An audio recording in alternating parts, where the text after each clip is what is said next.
여러분 반갑습니다. 2020 아시아 업사이클 제주 포럼을 지금부터 시작하겠습니다. 올해 첫 발걸음을 내딛게 됐습니다. 그래서 준비를 참 열심히 했는데요. 코로나19로 조금은 아쉽지만 이렇게 비대면으로 여러분과 함께하고자 합니다. 포럼은 오늘, 내일 이틀 동안 진행을 하겠습니다. 이번 포럼이 제주를 넘어서 아시아 업사이클 산업의 새로운 대안을 제시할 수 있는 초석이 될 수 있도록 아이디어, 의견들 많이 좀 공유를 해주셨으면 합니다. 2020 아시아 업사이클 제주 포럼 개막식을 함께하고 계신데요. 개회사부터 듣겠습니다. 아시아 업사이클 제주 포럼 조직위원회 강창수 위원장을 영상으로 만나보겠습니다. 안녕하십니까. 2020 아시아 업사이클 제주 포럼 조직위원장 강창수입니다. 이번 포럼은 쓰레기 문제를 국제사회와 함께 고민하고 그 대안을 모색하고자 마련되었습니다. 플라스틱으로 보통 대표되죠. 쓰레기 문제는 사람들의 편리함 때문에 사용된 플라스틱이 이제 미세 플라스틱이 되어 오히려 인간들을 위협하는 수준에 이르렀습니다. 특히 요즘 코로나19로 일회용 플라스틱 사용에 대한 규제가 풀리면서 더 많은 플라스틱 쓰레기가 세상을 뒤엎게 되었습니다. 이제는 사실 국제사회가 플라스틱을 비롯한 쓰레기 문제, 재활용 문제 이런 것들의 많은 고민과 해결을 위한 큰 노력을 시작해야 될 것인 것 같습니다. 저희는 이번 포럼을 통해서 업사이클이라는 다소 생소하죠. 이 생소한 개념에 대한 명확한 설명을 해드리고요. 그리고 업사이클 발전을 위한 제도 개선, 그리고 시민들이 함께 참여하는 캠페인 등을 이끌어가기 위한 많은 노력을 할 것입니다. 여러분들도 지구의 환경을 지키기 위한 업사이클에 많은 관심과 성원을 부탁드립니다. 그리고 제주가 업사이클을 통해서 대한민국과 아시아를 선도할 수 있도록 많이 도와주십시오.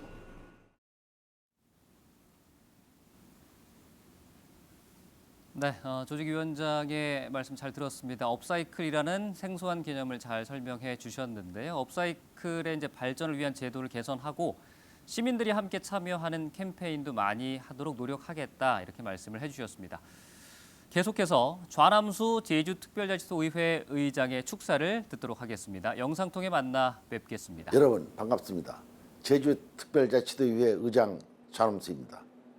우리 제주에서 제1회 아시아 업사이클 포럼이 열리게 된 것을 진심으로 축하합니다. 기하급수적으로 늘어나는 폐기물 처리 문제 해결이 방향성 제시를 위해 마련한 소중한 담론이 장이라고 생각합니다. 포럼 준비에 수고하신 강창수 대표이사님과 경제신문, KCTV 제주방송, 업사이클 협회, 주제 발표와 토론에 참여해 주신 전문가 여러분께 고마운 인사드립니다. 우리가 잠시 외면하는 사이 기후 위기가 찾아왔고 이는 전 지구적 위기로 다가오고 있습니다. 이런 상황 속에서 버려지는 폐자원의 이야기를 담아 새로운 가치를 만들어내는 업사이클 문화는 환경 문제를 고민하는 전 세계인들에게 새로운 대안이 될 수 있을 것이라고 생각합니다. 우리 도회도 제주 지역 사회에 업사이클 문화가 정착될 수 있도록 관련 조례 제정 등 제도 정비를 적극 지원해 나가겠습니다. 이번 포럼을 통해 기후 위기를 함께 고민하고 업사이클 문화가 일상이 자리 잡을 수 있기를 기대합니다. 감사합니다. 회장님 축사 잘 들었습니다. 기하급수적으로 늘어나는 폐기물 처리 문제 이거 어떻게 해결할 건지 그리고 방향성 제시를 위한 소중한 담론의 장이 됐으면 좋겠다라는 말씀 해주셨습니다.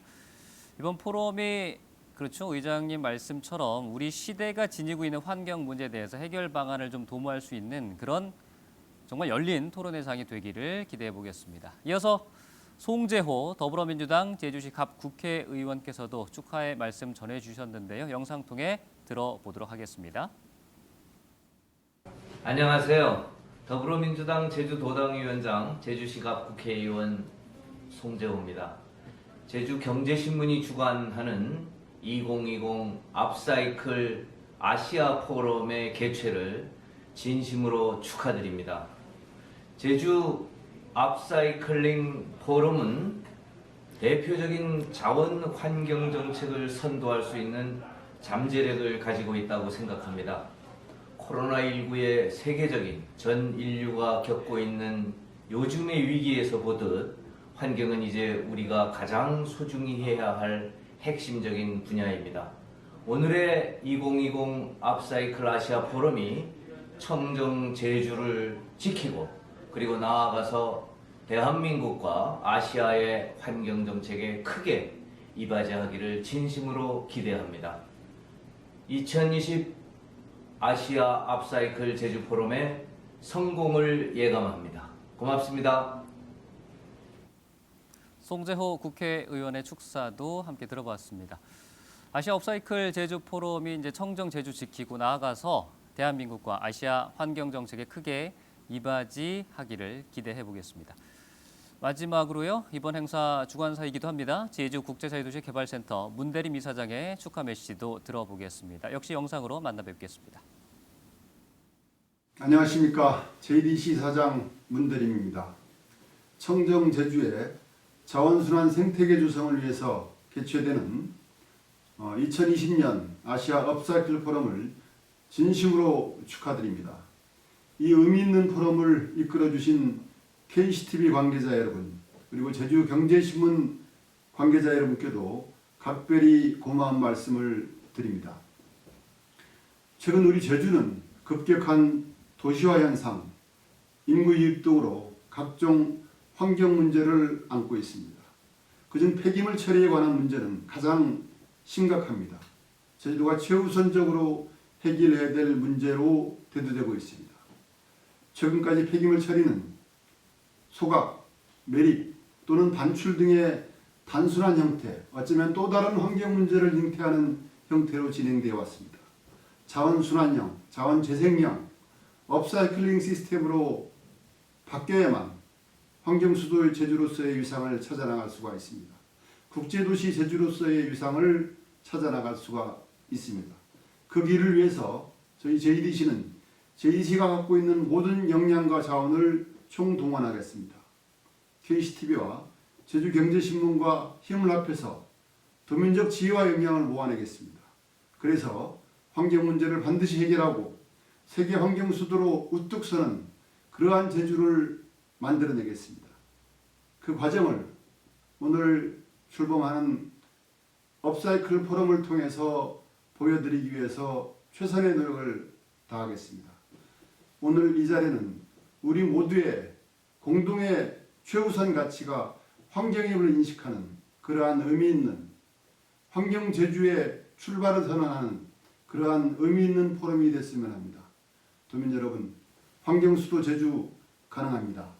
업사이클링 포럼이 오늘 비록 이 조그만 제주도에서 시작되지만 환경 관련 포럼으로서 아시아에서 세계에서 인정받는 포럼이 될 수 있도록 저희 JDC가 힘을 합치겠습니다. 저희 도민 환경 수도 제주를 위해서 화이팅 했으면 합니다. 고맙습니다. 사장님 고맙습니다. 오늘 행사를 이제 함께 해주고 계신데요. 환경 수도로서 제주의 위상과 국제 도시 제주로서의 위상을 이제 함께 찾아나갈 수 있는 길을 JDC에서도 함께 고민을 해주셨으면 좋겠습니다. 다시 한번 축하 메시지를 보내주신 모든 분들께 감사의 말씀을 드립니다. 개막식 이제 이상으로 마무리하겠습니다. 이제 곧바로 1세션을 시작으로 해서요. 내일까지 다양한 주제로 컨퍼런스를 진행하도록 하겠습니다. 많은 관심을 부탁드리겠습니다. 그러면 개회식 본격적으로 마치고 컨퍼런스로 들어가겠습니다. 2020 아시아 업사이클 제주 포럼 KCTV 제주방송 스튜디오에서 진행을 하고 있습니다. 제주특별자치도가 주최를 하고 있고요. 제주국제자유도시 개발센터와 또 KCTV 제주경제신문 사단법인 제주 업사이클 협회가 주관을 하고 있습니다. 전체 컨퍼런스는요. 업사이클로 아시아의 환경을 선도하다라는 주제 아래 진행을 하겠습니다. 컨퍼런스 오전, 첫째 날 오전 세션을 시작하도록 하겠습니다. 이번 세션의 주제를 말씀드릴게요. 국내외 업사이클 현황과 성공 사례입니다. 분야별로 이제 전문가들을 모셨습니다. 발표도 듣고요. 관련해서 토론을 이어가도록 하겠습니다. 지금 스튜디오에 함께 하신 분들 소개하도록 하겠습니다. 간단히 고개만 숙여서 시청자 여러분들께 인사를 해주시면 되겠습니다. 좌장을 맡아주셨습니다. 제주특별자치도의회 송창권 의원께서 자리해 주셨습니다. 감사합니다. 발제는 윤대영 서울 세활용 플라자 센터장께서 잠시 후에 영상으로 하실 테고요. 토론 패널 소개하겠습니다. 서울대학교 환경대학원 김태형 교수입니다. 이어서 김성재 전 제주특별자치도 물정책과장께서도 자리해 주셨습니다. 이어서 제주연구원 홍창유 책임연구원입니다. 마지막으로 한국업사이클 디자인협회 김미경 회장께서도 자리를 해주셨습니다. 고맙습니다. 다시 한번 귀한 시간 내주셔서 진심으로 감사의 말씀을 드립니다. 그러면 이번 세션 먼저 윤대영 서울 세활용 플라자 센터장께서 발표를 해주시겠습니다. 영상으로 들어보겠습니다.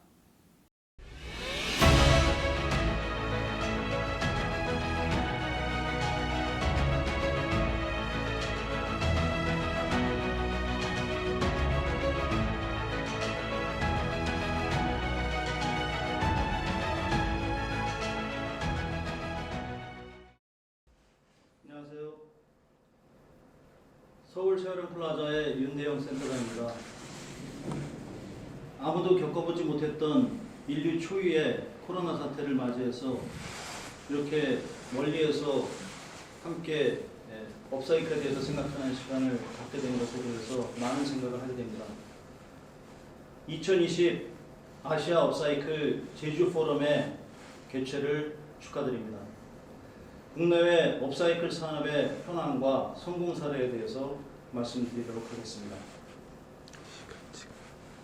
저는 그동안 서울 세활용 플라자에서 지난 3년 동안 새로 개관된 공공시설의 활성화를 위해서 또 시민들과 함께 미래를 향해 나아가는 세활용 사업들을 많이 해왔습니다. 이번에 제주에서 세계 업사이클 산업 현황에 대해서 함께 생각해보는 시간을 갖게 돼서 앞으로 무엇보다도 제주는 청정지역 제주로서 전 세계에 가장 모범적이고 또 많은 시민들이 찾아올 수 있는 그런 좋은 업사이클 도시로서, 업사이클 도로서, 업사이클의 마을로서 이렇게 살아날 수 있으면 좋겠습니다. 세계가 세활용 산업에 대해서 관심을 가지고 있습니다. 그래서 오늘은 세계 각국이 왜 이렇게 업사이클과 세활용에 대해서 관심을 갖고 있는지에 대해서 이것과 깊은 관련이 있는 기후 환경에 대한 생각을 해보고요. 또 각국의 환경 산업의 규모 그리고 유엔에서 지금 현재 어떻게 정책을 만들어가고 있는지 국가별 업사이클 현황은 어떤지를 한번 보도록 하겠습니다. 여러분들 다 아시는 것처럼 전 세계가 지금 기후 위기에 처해 있다고들 이야기하고 있습니다. 대량 생산의 시대를 맞이해서 그 대량 생산된 많은 생산물들이 대량 폐기물로 나오고 있습니다. 또한 그 생산품을 생산하기 위한 에너지의 낭비로 인해서 전 세계의 기온이 상승하고 있습니다. 세계적인 통계 기관인 스타티스타에서 나온 최근 자료를 보게 되면 지난 1880년대부터 2015년까지 세계 기온에 대한 평균 기온에 대한 통계가 측정되었습니다. 대략 겨울에는 온도가 낮고 영하 3도까지 그리고 여름에는 평균 전 세계 평균입니다. 2도까지 올라갑니다. 이러한 현황이 계속 비슷하게 가다가 1940년대 이후 상승폭이 평균 온도가 급증하게 되고요. 특히 2020년도 올해의 여름 2.14도, 평균 기온이 2.14도까지 올라갔습니다. 많은 과학자들이 세계의 평균 기온이 이렇게 올라가게 되면 결국 인류는 재앙을 맞이하고 종말을 맞이하게 될 것이다. 이렇게 이야기하는데 이것이 대량 생산, 대량 폐기, 우리의 삶의 형태와 체제와 깊은 관련이 있다고 많은 분들이 이야기하고 있습니다. 이러한 상황을 우리가 극복해 나가기 위해서 생산자 책임 제도라든가 폐기물 이력 전자 추적이라든가 또 공동체 중심의 도시를 생활을 개혁해 나가고 도시를 도농 복합으로 전환해 나가야 한다는 많은 이슈가 제기되고 있습니다. 그럼 실제로 전 세계의 폐기물의 증가량은 어느 정도나 될까요? 지금 현재 전 세계의 폐기물은 약 20억 톤에서 25억 톤이 나오고 있습니다. 이것이 앞으로 한 20년 후에는 35억 톤, 40억 톤으로 늘어날 것이라고 전문가들은 예측하고 있습니다. 2019년 통계로 전 세계 중에서 다 통계를 잡지는 못하고 G20국가만 통계를 잡아본 결과 인구 대비 폐기물을 얼마나 많이 배출하고 있는지 나라들의 통계를 보여주고 있습니다. G20 국가 중에서 중국이나 인도처럼 인구가 많은 나라들, 그리고 미국까지, 인도네시아까지 대략 3억에서 4억 이상 국가가 있고요. 10억 넘어가는 국가가 있고, 나머지 국가들이 국가 수는 많지만 인구 수는 이 국가들을 제외하면 그렇게 많지 않습니다. 그러나 특징을 보게 되면 인구 대비 폐기물을 많이 배출하는 나라가 있고, 미국과 같은 나라는 인구 대비 폐기물이 훨씬 더 많습니다. 중국과 인도는 아직 인구 대비 폐기물이 다른 나라에 비해서 적습니다. 그러나 그 절대량은 굉장히 많이 차지하고 있어요. 인구 대비 폐기물을 많이 배출하고 있다는 것은 대체적으로 선진 국가들이 그런 경향을 보이고 있습니다. 미국은 4%, 전 세계 4%의 인구를 가지고 12%의 폐기물을 배출하고 있습니다. 이렇게 많은 폐기물이 나오는 것들을 전 세계는 가급적 재활용, 재사용하고 있습니다. 이것을 환경시장이라고 하는데, 전 세계 환경시장은 2007년부터 2020년까지 추세를 보게 되면 대략 2.7%에서 3%까지 꾸준히 성장하고 있습니다. 전 세계가 생산량을 줄이고 또 폐기물 양도 줄이려는 많은 노력을 하고 있지만 폐기물 양은 꾸준히 계속 늘어나고 있습니다. 대략 세계 환경시장 규모는 1조 1,500억 달러 규모가 되겠습니다.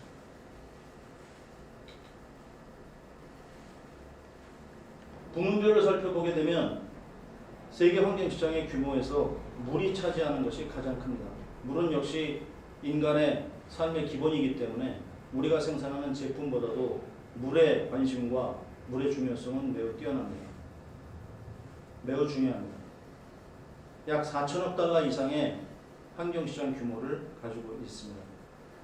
특히 주목할 것은 2007년부터 2009년까지 감소 추세에 있었던 폐기물 환경시장이 2009년부터는 급속하게 늘어나고 있는 것입니다.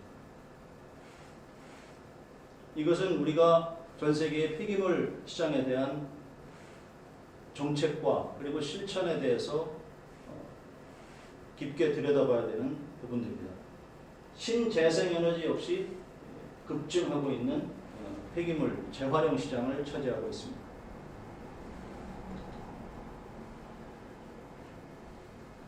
그동안 우리가 바라봐야 되는 것들은 이렇게 많이 나오는 폐기물의 문제를 어떻게 재사용할 것인가, 그러면 우리의 경제 구조가 어떻길래 이런 것들을 다시 재사용하고 재활용하고 재활용하는 것으로까지 나아갈 수 있을 것인가, 이런 것들을 생각해 봐야 합니다. 전 세계가 그동안의 경제 구조에서는 채취, 생산, 소비, 폐기의 선형 경제 구조였었습니다. 근데 이것을 앞으로는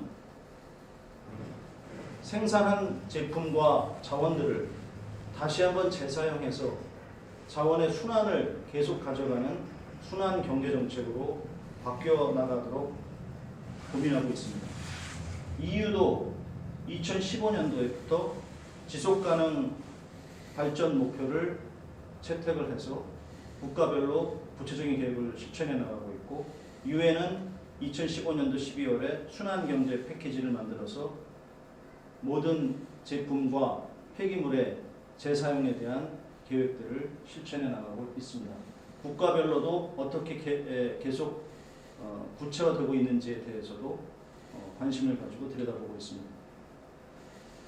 특히 올해가 우리는 처음에 말씀드린 것처럼 그동안에 우리가 전혀 경험해 보지 못했던 코로나 시대를 맞이해서 그동안에 우리가 폐기물에 대해서, 자원순환에 대해서, 폐기물 감축에 대해서, 또 환경에 대해서 많이 생각했던 것들을, 부분적으로 생각했던 것들이 전 세계가 같이 관심이 모아지고 있습니다.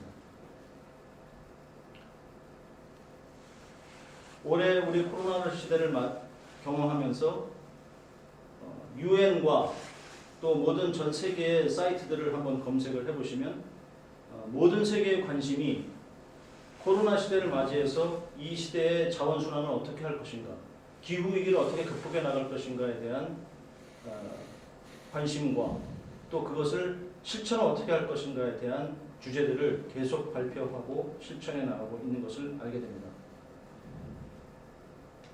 여기에서 보여드리는 이미지가 현재 유엔에서 지속가능 목표를 관리하고 있는 사이트의 현재 인포그래픽 데이터입니다. 그동안 우리가 남겨왔던 이산화탄소 발자국, 2010년도에 총 730억 톤 양의 이산화탄소가 2017년도에 850만 톤, 850억 톤으로 늘어났습니다. 전자 폐기물이 38%나 늘어나고 있는데 그에 비해서 재사용되는 것은 20%도 안 됩니다. 또한 우리가 그렇게 새로운 청정 에너지를 개발하고 기후 환경을 위해서 무언가 새로운 생산 체계를 만든다고 하지만 아직도 전 세계는 화석 연료를 사용하는 생산 기술에 투자를 더 많이 하고 있습니다. 3,180억 톤, 3,180억 달러. 2015년도에 3,180억 달러를 화석 연료에 사용을 했고요. 그리고 최근 2019년도 통계를 보면 4,270억 달러를 화석 연료를 가지고 생산을 하는 곳에 투자를 했습니다. 결국 이렇게 되게 되면 그동안 우리가 국가적으로 그리고 전 세계적으로 탄소 발자국을 저감하자고 하는 목표를 세웠지만 이것은 공연물에 불과한 것이 되는 것입니다. 탄소 중립 기반 생산 체계를 만들어야 되는데 머나먼 이야기가 되는 것입니다.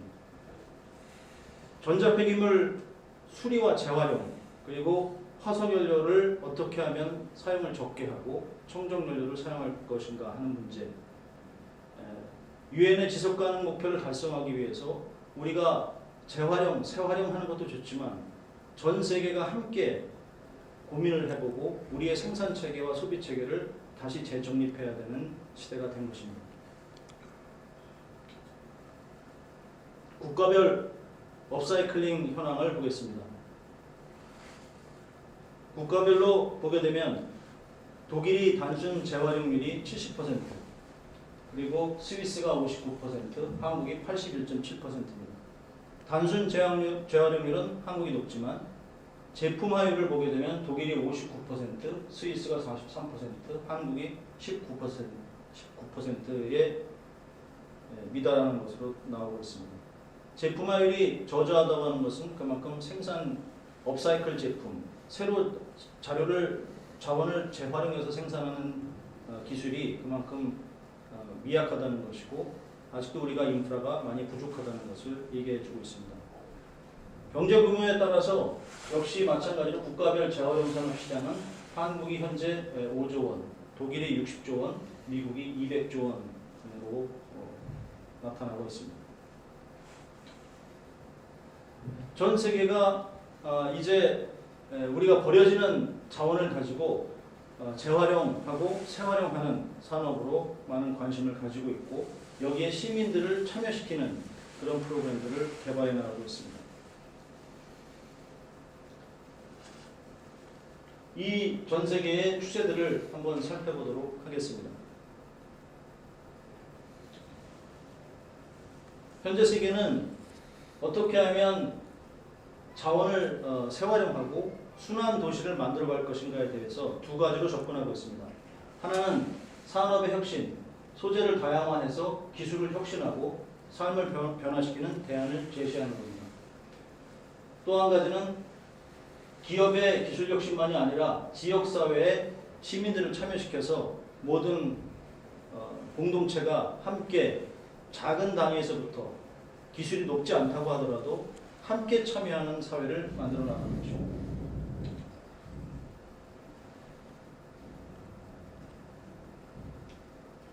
예를 들어서 기술 혁신,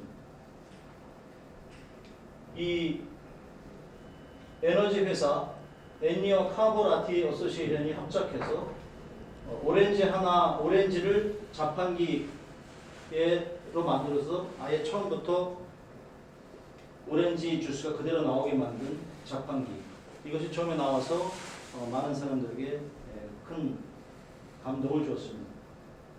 덴마크 코펜하겐의 업사이클 스튜디오, 지역의 재활용 자원으로 온실가스 배출을 60% 감축한 건축물이 되겠습니다.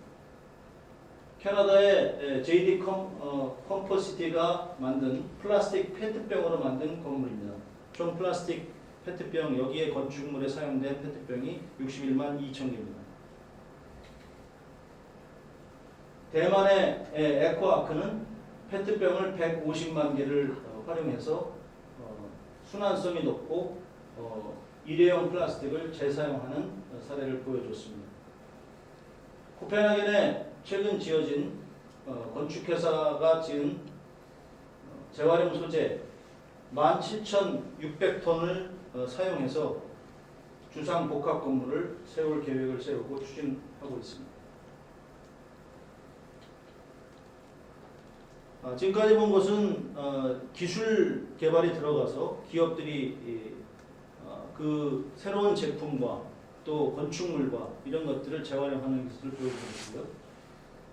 지금부터는 지역사회에 어떻게 시민들이 함께 참여하는 공동체를 만들어 나가고 지역사회의 구조를 바꿔나가는가 이런 것들을 한번 보도록 하겠습니다. 스웨덴은 기술적으로도 재활용 기술이 굉장히 뛰어난 나라지만 시민들의 참여도 굉장히 활발합니다. 스웨덴의 리투나라고 하는 재활용 센터는 전국 단위 연례 행사를 개최하고 재정적으로도 많은 프로그램들을 유료 탐방 프로그램도 만들어서 시민들이 직접 돈을 낸다고 하는 것이죠. 여기에서 운영되는 기증한 물건들을 다시 판매하는 매장이 13개 매장이 있고요. 우리나라로 말하면 아름다운 가게와 서울 세아렌 프라자에 있는 재활용 센터 같은 것들이 결합되어 있는 형태, 서울 세아렌 프라자의 매장과 이런 것들이 결합되어 있는 형태입니다. 시민들을 위한 각종 문화 네트워크 그리고 교육 과정이 결합되어 있습니다. 프랑스의 레시클레리, 이것은 스웨덴하고 다른 점은 굉장히 소프트한 부분들이 들어가 있습니다. 건물 자체도 순환을 상징하는 건물을 세우고 도시재생 공간에다가 자원순환 콘텐츠들을 전부 집어넣어서 시민들이 와가지고 직접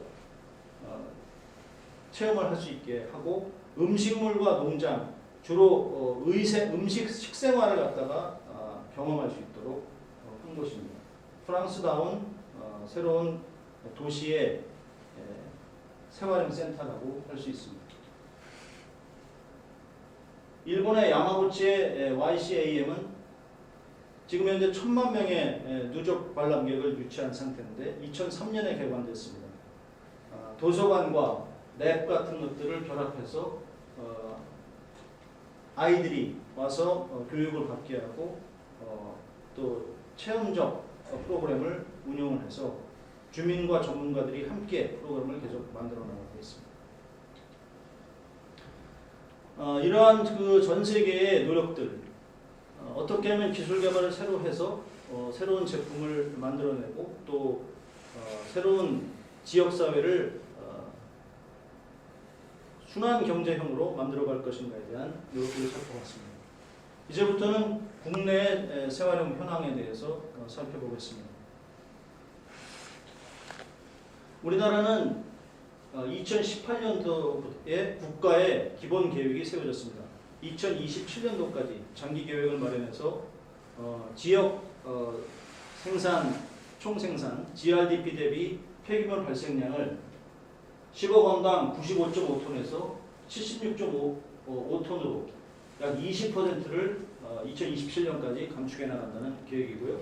순환 이용률도 70%에서 82%로 높이고 최종 처분율은 9.1%에서 3%까지 낮춘다는 계획을 발표했습니다. 이에 따라서 국가하고 서울시가 장기적인 계획을 만들어서 진행을 하고 있고요. 서울시에서 대표적으로는 세아람 플라자가 건립 운영되고 있습니다. 그동안 이러한 그 국가적으로 또 지역별로 많은 노력들이 진행된 가운데 이제 각 지역별로는 때로는 국가가 50% 국가 보조를 해서요. 이 지역의 업사이클 센터가 만들어지고 있습니다. 제일 처음 만들어진 대구를부터 시작을 해서 인천, 서울, 경기, 순천, 청주까지 됐고 나머지 전주, 제주, 세종이 지금 건립 예정으로 추진하고 있습니다. 서울의 경우에는 2025년도까지 지금 현재 서울 세아람 플라자가 3년 만에 안정화가 됐기 때문에 앞으로 2025년도까지는 구마다 서울에 25개 구가 있는데 구마다 하나씩 다 만들어 나간다는 계획입니다. 올해 2020년도에는 5개를 만드는데 강동구, 송파구, 노원구, 성북구, 서대문구 약 40억 원에서 50억 원 정도를 구마다 투입을 해서 재활용 센터를 혁신해서 새로운 센터를 만든다는 계획입니다. 현재 우리나라에는 국내 업사이클 기업은 총 대략 400개 정도가 있는 것으로 조사되고 있습니다. 서울과 대구가 가장 많고요. 경기까지. 업사이클 기업의 총 매출액은 약 200억 원으로 예상되고 있습니다. 추정되고 있는데 이 기업들이 새로 만들어지는 기업도 있고 또 새로 폐업하는 기업도 있고 해서 매출액 규모는 점점 늘어나는 추세이긴 하지만 기업이 늘어나는 수에 비해서 매출액 규모는 거기에 반드시 일치하지는 않습니다. 국내 업사이클링 브랜드 수가 2010년도에 11개에서 2019년도에는 이건 지금 2016년도까지의 그래프가 나와 있는데 2019년도에 약 400개에 달하고 있고요. 매출액이 1인당 매출액은 5천만 원 미만 기업이 현재 다수로 이루어지고 약 200억 원 정도로 추정되고 있습니다. 업사이클 제품의 유통은 아무래도 서울 경기가 90%를 차지하고 있고 디자이너들도 서울 경기가 80%, 부산 대구가 15%로 지금 추정되고 있습니다. 앞으로 전국 도시마다 지역의 업사이클 센터가 만들어지게 되면 이것이 분산되고 경제적으로도 영향을 미칠 거로 생각합니다.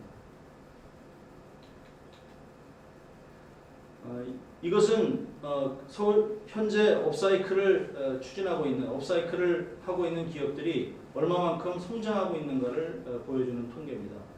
2017년부터 19년도까지 서울 지역, 여기 서울 세아령 플라자에 입주한 기업만을 가지고 잡아낸 통계인데, 제조를 중심으로 하는 기업은 2017년도 20억에서 62억으로 약 213% 성장을 했고요.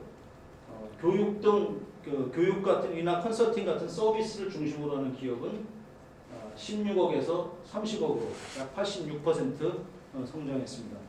특히할 것은 업사이클을 하는 이런 스타트업 기업들이 규모는 작지만 작년에 비해서 올해 이렇게 어렵다고 하는 코로나 상황에서도 올해 매출액이 작년에 비해서 92억에서 114억으로 약 23%를 성장하고 있는 겁니다. 이것은 굉장히 특기할 만한 상황입니다. 기업들, 우리 국내 기업들을 한번 살펴보기 위해서 어떤 특징이 있는지를 한번 보도록 하겠습니다. 여기에 5개의 기업을 한번 보고 있는데요. 이 기업들, 모어덴, 제니 클로젯, 에코스톤, 코리아, 큐클리프, 업사이클리스트, 이런 기업들은 전통적인 제조 기술을 가지고 있고 마케팅 기반으로 성장하는 기업들입니다. 제가 가지고 나온 이 가방이 이 5개 기업 중에서 가장 성장이 빠르고 그리고 제조 기술을 잘 가지고 있는 기업입니다. 모어덴이라고 하는 회사인데 폐 가죽을 가지고 자동차 폐 가죽을 가지고 가방을 만들어서 특히 이 가방이 방탄소년단의 그 랩몬스터가 이 가방을 사용해서 전 세계적으로 큰 인기를 끌었던 가방인데요. 이렇게 성공을 하려면 제품의 제조 기술이 뛰어나야 되고 마케팅 기반이 좋아야 됩니다. 여기 있는 기업들을 대부분이 현재는 모어덴이 우리나라 업사이클 기업에서 이끌고 있지만 여기에 뒤따르고 있는 기업들도 이러한 좋은 생산 기술을 가지고 진행을 해나가고 있습니다. 여기 화면에 지금 자료 화면에 보여드리는 것들이 이 기업들의 대표적인 제품들을 보여주고 있는데요. 제니 클로젯 청바지를 가지고 만드는 기업, 또 우산 폐 우산을 가지고 만드는 큐클리프, 가죽 광고용 필름을 가지고 만드는 업사이클리스트, 이런 기업들입니다. 두 번째 그룹은 시민 참여형 캠페인과 컨설팅 서비스를 기반으로 한 기업들입니다. 이 기업들의 매출액도 역시 마찬가지로 이 중에서 약 15억, 12억 이런 정도로 인원은 적지만 굉장히 큰 매출을 올리고 있는 일라이튼, 테라사이클, 터치퍼브 이런 회사들이 있습니다. 특히 일라이튼 회사는 업사이클이라기보다는 리퍼비쉬 회사, 재활용, 재사용 회사인데요.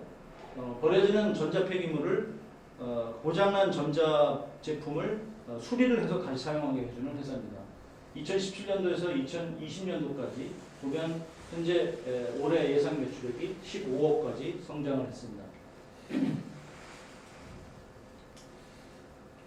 그리고 또 한 그룹은 여러 회사들 중에서 제품을 단순하게 자원을 재사용해서 만드는 것이 아니라 거기에 새로운 사회적 가치를 넣어서 비즈니스 모델을 개발하는 회사들입니다.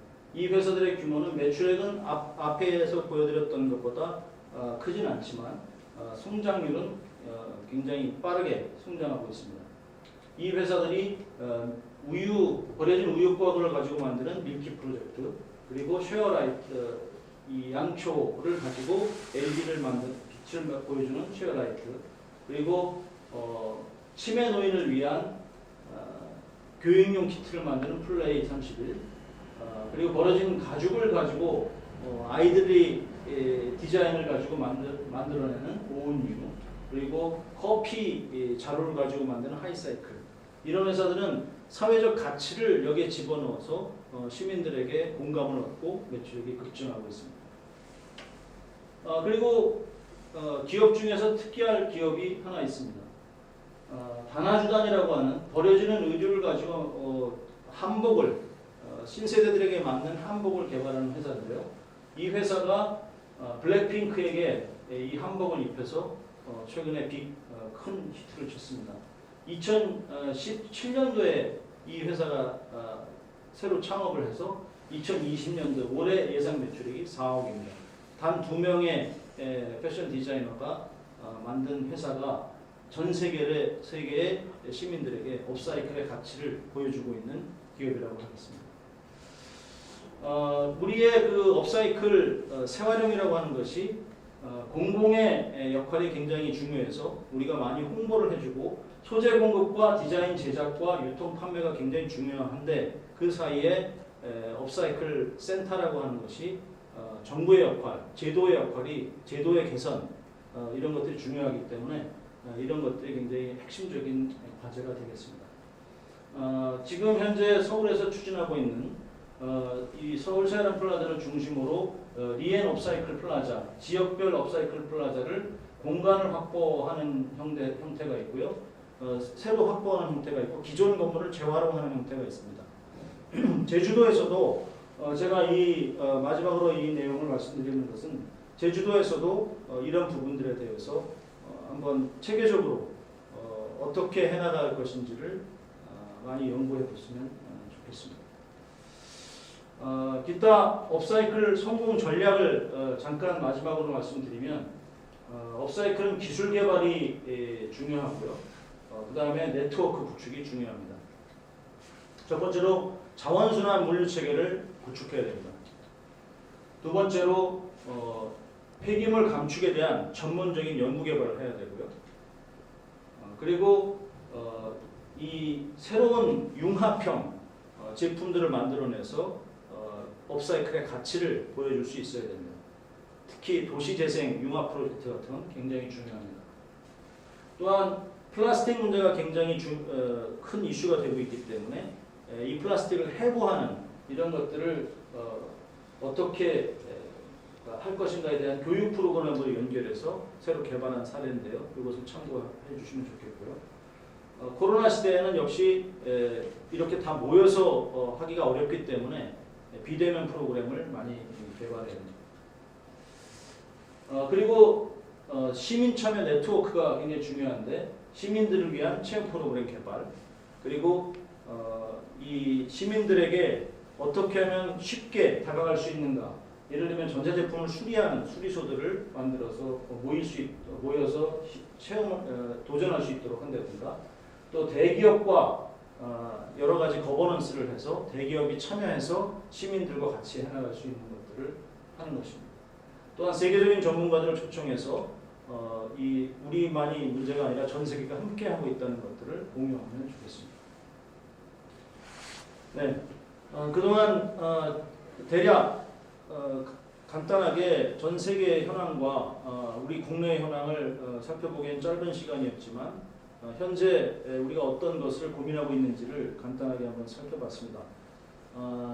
지금 이 문제는 코로나가 끝난 이후에도 우리에게 끝나지 않은 계속 다가오는 코로나보다 더 큰 위기가 기후환경 위기라고 합니다. 앞으로 우리의 계속적으로 다가오고 있는 인류 전체의 문제에 대해서 함께 고민하고 함께 참여해서 문제를 풀어나갔으면 좋겠습니다. 제주도에서도 많은 고민을 하고 있는 것으로 알고 있고요. 참으로 감사하게 생각합니다. 앞으로 서울과 또 각 지역의 도시에 지금 만들어지고 있는 센터들과 함께 해서 좋은 우리 재활용의 새로운 모델과 또한 방향을 만들어 나갔으면 좋겠습니다. 감사합니다.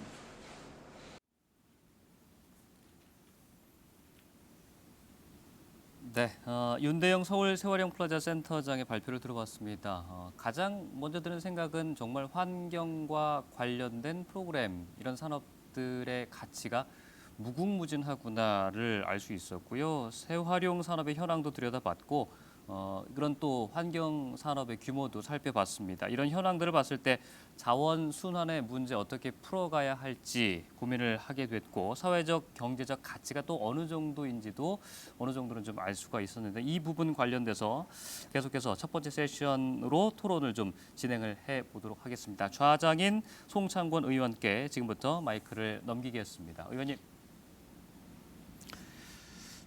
네, 반갑습니다. 송창권 의원입니다. 오늘 그 윤대영 서울 생활용 플라자 센터장님으로부터 발제를 잘 들었는데 공부도 많이 했고 또 앞으로의 그 기대를 갖기도 됩니다. 그러면 바로 이어서 우리 이제 패널 토론으로 가보겠습니다. 그러면 첫 번째로 우리 김태영 서울대학교 환경대학원 박사의 토론을 듣도록 하겠습니다. 저는 서울대 환경대학원에서 도시사회혁신을 가르치고 연구하고 있는 김태형입니다. 그래서 지금 센터장님 말씀 들었지만 이게 그 기업 쪽에서도 접근을 해야 되지만 시민 참여 부분도 중요하고 특히 한국에서는 정부의 이니셔티브가 매우 강력하게 작용을 했습니다.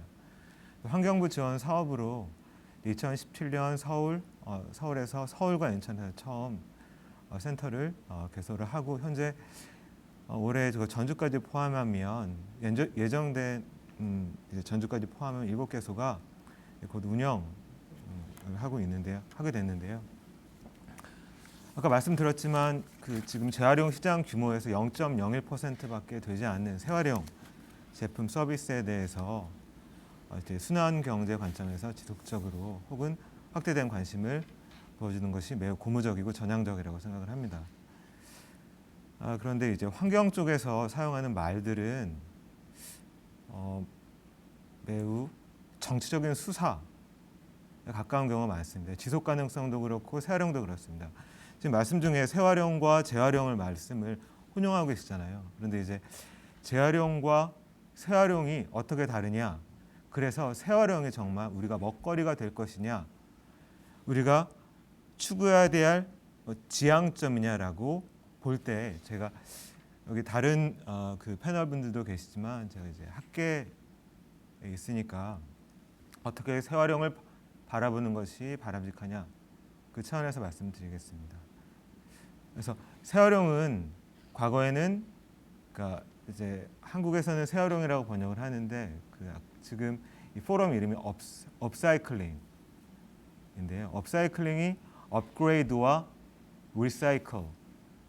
리사이클링의 합성어입니다. 그래서 과거에 재활용 제품이라고 하면 매우 환경 친화적인 소비자도 사기 어려울 만큼 퍼포먼스 그러니까 품질은 떨어지고 가격은 매우 비쌌습니다. 그러니까 이 재활용 과정 중에 매우 많은 자원과 에너지가 투입이 됐기 때문에 그렇습니다. 그래서 업사이클링은 그것이 아니고 품질을 떨어뜨리는 것이 아니고 품질을 새 제품만큼 새 제품의 품질에 견줄 수 있을 정도로 업그레이드하자라는 차원에서 업그레이드와 업사이클을 합성해서 만든 것입니다. 그런데 이제 1994년 독일의 디자이너 리너 필츠가 처음 잡지에 기고하면서 이 말이 많이 사용되었는데요.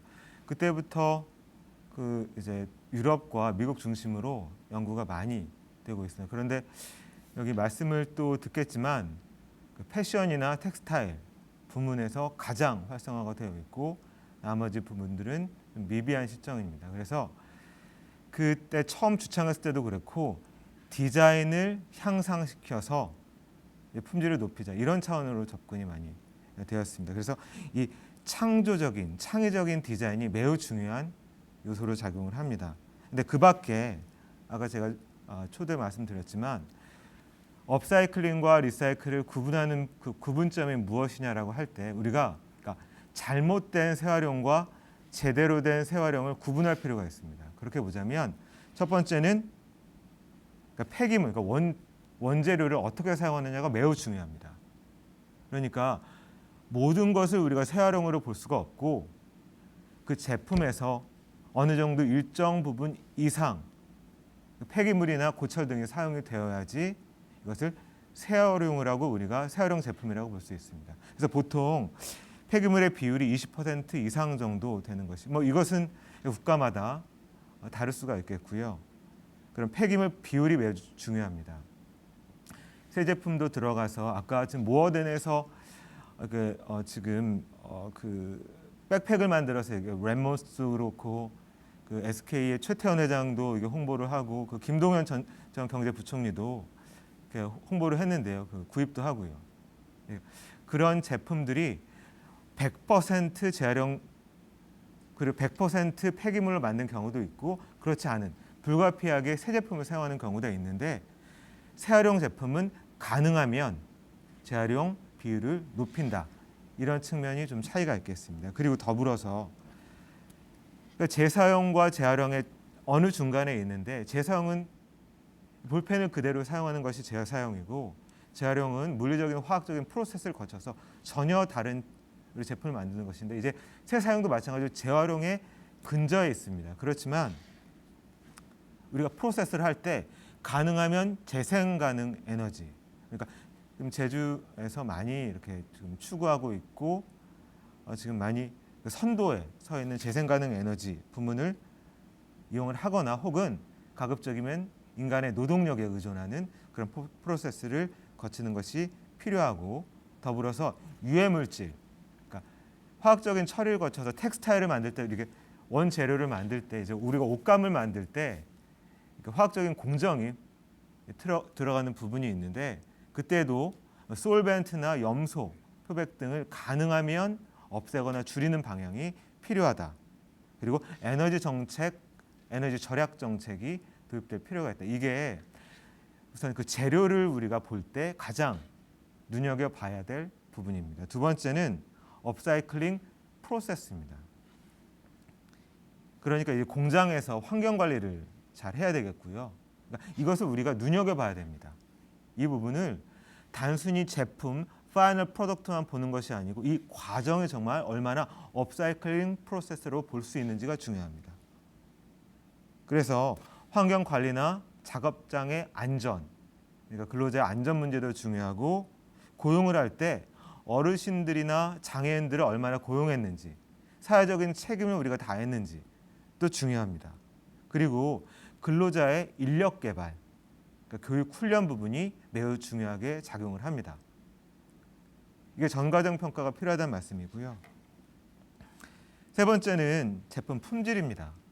아까 처음에 말씀드린 것처럼 재활용 제품과 새활용 제품을 구별할 수 있는 가장 큰 특징이 재활용 제품은 사람들의 인식이 환경 친화적인 소비자도 이용하기 어려울 정도로 품질이 낮고 그래서 많이 환경성에 시민들의 친환경성에 많이 기대는 소구하는 그런 메커니즘이 필요했습니다.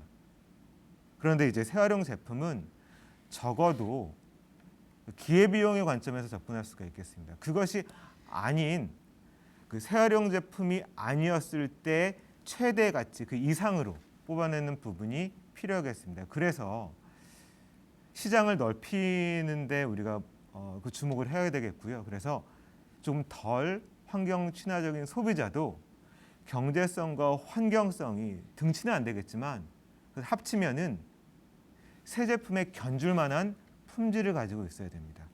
그리고 이제 고급화 전략을 사용을 하면은 아까 블랙핑크도 나왔고 BTS 나왔지만 고급화 전략을 사용한 제품들이 또 특히나 이제 디자인 부분에 대해서도 말씀을 해주시겠는데 그 창조적인 디자인이 더해지면 보다 경쟁력 있는 제품이 될 수 있다. 그런 차원에서 재활용이 접근이 되어야 됩니다.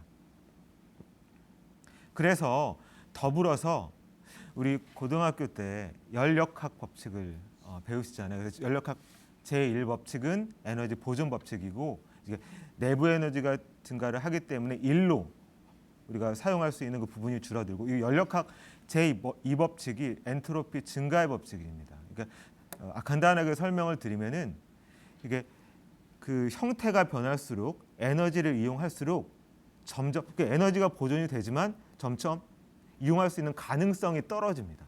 그래서 재활용 제품을 만들면 그 향후에 재활용 제품 이후의 라이프 또 어떻게 재활용이 좀 더 쉽게끔 그 폼을 만드느냐도 매우 중요합니다. 그리고 이제 가장 많이 이제 언급이 되고 있는 부분인데 창조적인 디자인입니다. 아까 지금 발제에서도 보셨지만 매우 좀 사람들에게 어필을 할 수 있는 그런 디자인이 매우 많이 적용이 되고 있습니다. 마지막으로는 탄소 발자국입니다. 그래서 탄소 발자국을 가급적이면 줄일 수 있는 그 전과정을 통해서 탄소 발자국을 줄일 수 있는 제품 생산이 필요하다. 그래서 여러분들께서 보실 때 이 5가지를 모두 만족시키면 매우 협의의 재활용 제품이 되겠고, 그렇지 않더라도 몇 가지를 고려할 때 여러분들이 재활용 제품인지 아니면은 재활용을 그냥 탈을 쓴 재활용 혹은 그 더티한 그 제품인지를 확인하실 수가 있겠습니다. 그러면 저는 이제 또 토론 중에 조금 더 추가 말씀을 드리겠고, 이만 마이크를 다시 저장님께 전달하겠습니다.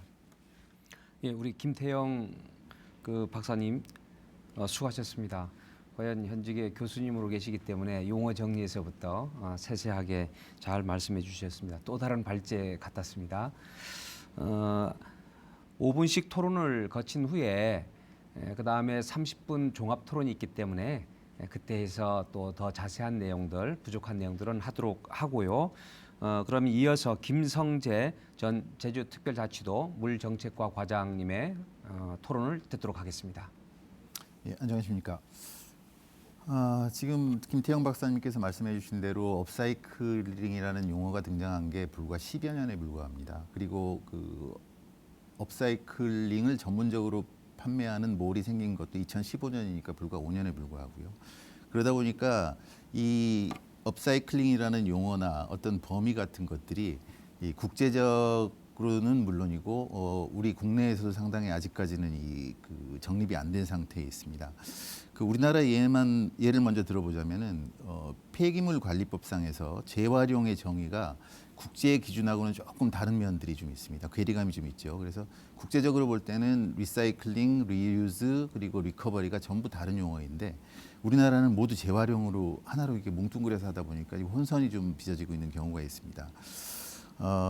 이런 맥락에서 볼 때 업사이클링이라는 용어 자체도 이 정부든 뭐 어떤 다양한 단체들이 모여서든지 간에 어떤 하나로 정의를 내리고 범위를 설정해 줄 필요가 있다고 생각을 하고요.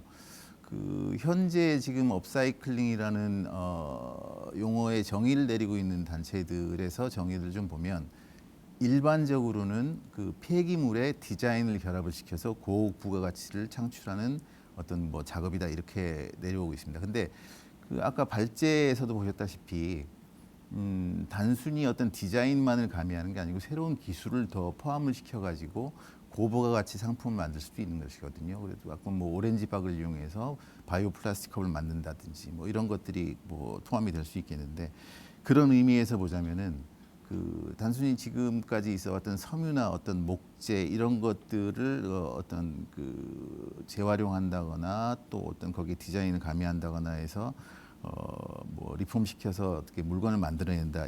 여기에서 조금 더 발전시켜서 그 지역 특성에 맞는 지역에 가장 많이 나오는 폐기물들을 이용을 해서 어떤 유기성 폐기물이 되었던 어떤 것들이든지 간에 이런 것들을 좀 새로운 고급 부가가치 상품으로 만들어내는 것도 업사이클링에 전부 포함시켜야 되지 않겠느냐. 저는 이렇게 보고 있습니다. 그래서 제가 아무래도 이제 제주 쪽에서 일을 하다 보니까 이게 아시아 업사이클링 포럼이지만 제가 제주도에 관련해서 얘기를 안 할 수가 없어서 제주도에 한번 얘기를 좀 해보겠습니다. 아시다시피 제주도는 이 인적 물적 자원이 다른 지역에 비해서 상당히 좀 부족한 편이죠. 그래서 업사이클링 이런 클러스터를 만든다고 하더라도 소재나 이런 것들의 공급이 부족해질 수도 있고 또 인구가 불과 한 60만에 불과하니까 또 이 수요도 부족해질 수 있습니다. 그래서 오히려 이런 업사이클링 클러스터 같은 것들을 생활 의류라든지 생활용품에 한정을 시키기 시작하면 규모가 너무 작아지고 뭐 수요 공급이 오히려 뭐 좀 원활해지지 않는 문제점이 생길 수 있고요. 그리고 또 요즘 보면 당근마켓이라 그래가지고 뭐 이렇게 뭐 상호를 말씀을 드려도 되는지 모르겠습니다만은 이 온라인 중고거래 사이트 같은 것도 굉장히 활성화되고 있어서 이런 것들하고의 경쟁도 상당히 될 수 있을 것으로 생각을 합니다. 그래서 그리고 또 그 제주는 이런 경기나 서울 같은 수도권 지역의 그 업사이클링 플라자에 비해서 뭐 규모도 작아질 수도 있고 뭐 물건의 어떤 상품의 흐름이라든지 이런 면에서 경쟁이 될 수가 없겠죠. 근데 이제 한 가지 다행인 점은 제주도는 관광객들이 상당히 많습니다. 관광객들이 많다 보니까 이 관광객들을 수요층으로 끌어들일 수도 있는 것이거든요. 그러면 단순히 뭐 수도권에 있는 업사이클링 플라자하고 같은 뭐 비슷한 성격의 비슷한 규모의 이런 시설을 만들어 가지고는 경쟁이 되지 않을 거라고 생각을 합니다. 그래서 오히려 제주 같은 경우에는 어떤 다양한 프로그램을 개발하고 체험, 교육, 문화, 관광 그리고 휴식을 취하는 시설까지 이렇게 복합 단지로 가야 되지 않겠느냐. 저는 이제 이렇게 보고 있습니다. 그리고 이제 그 처음에 말씀드렸다시피 업사이클링 몰이라는 게 생긴 게 불과 뭐 5년 남짓 되고 있는데 이런 상황에서 제주도의 역할이 어느 정도까지 이제 갈 수 있겠느냐 이런 걸 좀 생각을 해봐야 되겠는데 우리나라 같은 경우에는 이제 미들 파워라고 얘기를 하죠. 그 산업화 국가하고 어떤 빈곤국이나 개발도상국 사이에 있는 그래서 이런 중간자적인 역할을 할 수 있는 그런 상황이라고 보여집니다. 그래서 지금 첫 번째 그 업사이클링 포럼을 통해서 어떤 이 우리나라에서 이런 업사이클링의 정의를 내리고 범위를 설정을 하고 어떤 제도적인 장치를 마련할 수 있는 그 국제적인 협력에 뭐 실질적인 역할을 할 수 있지 않을까 이런 생각도 해봤습니다. 조금 두서없긴 한데 한 가지만 더 이제 말씀드리면 이 법적인 문제 관련해서도 조금 논의를 해봐야 될 게 좀 있을 것 같아요. 가령 그 어떤 업사이클링 제품을 만들게 되면 일단 의류만 한정을 지어서 한번 얘기를 해보겠습니다. 이럴 경우에 업사이클링 제품 같은 경우에 이런 기존 브랜드의 상표들하고의 어떤 법적인 분쟁 문제가 생길 수가 있거든요. 이런 것들이 좀 미리 앞으로 나타날 수 있는 문제점을 해결하기 위해서 좀 제도적 장치가 마련돼야 되지 않나 좀 이렇게 생각을 하고 있습니다. 저도 좀 자세한 토론은 이따가 이제 토론 시간에 하기로 하고 이 정도로 오늘 기본적인 내용 발표를 마치겠습니다. 네, 김성재 전 물정책과 과장님 수고하셨습니다. 그러면 이어서 홍창유 제주연구원 책임연구원의 토론을 듣도록 하겠습니다. 안녕하십니까. 제주연구원 홍창유 책임연구원입니다. 오늘 좋은 발표 잘 들었습니다. 그리고 앞서서 그 말씀해 주신 패널 여러분께서 말씀해 주신 내용도 많이 배우는 시간이었습니다. 저도 많은 부분에서 앞서 나온 내용과 그리고 말씀해 주신 내용들과 일치한다고 생각을 합니다. 그래서 현재 이 업사이클링을 통해서 기존의 선형 경제 경제적인 그런 구조가 사실 순환 경제로서 많이 좀 전환이 되고 있고 그리고 순환 경제 모델의 그 룹이 굉장히 커지는 그런 양상을 보였었는데 요즘 2020년에 들어와서 전 세계 우리 모든 분들께서 겪고 있는 이런 코로나19 사태로 인해서 사실 새로운 국면 또 다시 말해서 새로운 기회가 왔다고 생각을 합니다. 그래서 탄소 중립 사회로 우리가 도약을 하는 데 있어서 이 코로나19 그리고 이 업사이클링은 또 새로운 방향을 제시하지 않을까 이런 생각을 말씀을 드리면서 잠깐 시작을 해봤습니다. 그리고 오늘 발표에서 나온 내용 중에서 아주 중요한 말씀들을 많이 해주셨습니다. 특히 해외의 현황과 사례에 대해서 말씀을 해주셨습니다. 국내 사례 그리고 제주에서도 이 유럽의 그런 아주 선진 그런 케이스들과 미국의 케이스들을 많이 좀 벤치마킹을 해서 앞으로 가야 될 방향을 모색해야 될 것 같습니다. 그리고 산업혁신, 기술혁신 그리고 지역사회의 소통과 참여 측면에서 아주 중요성을 강조해 주셨습니다. 그래서 저도 한 가지 이제 덧붙이자면 제주가 가지고 있고 또 대한민국이 가지고 있는 아주 우수한 인적 자원 네트워크 요거를 말씀을 드리고 싶습니다. 미국의 아주 유명한 도시계획 교수님이신 리차드 플로리다 교수님께서 창조계층의 중요성을 말씀을 하셨습니다. 그 창조계층이 주축이 됐을 때에 저희가 가고자 하는 업사이클링의 그 산업 혁신, 기술 혁신과 그리고 지역 사회의 참여, 소통을 완성할 수 있는 그런 역할을 할 수 있는 세대가 그리고 계층이 형성되지 않을까, 리더십이 형성되지 않을까 그런 생각을 해봤습니다. 리더십이 형성되게 되면은 그것은 바로 아주 그 지속 가능한 그리고 아주 체계적인 거버넌스가 구축이 되게 됩니다. 제주는 국내 내부적 그리고 국 외적으로도 굉장히 중요한 역할을 할 수 있는 거버넌스의 중심체로 역할을 할 수 있는 잠재력이 굉장히 높습니다.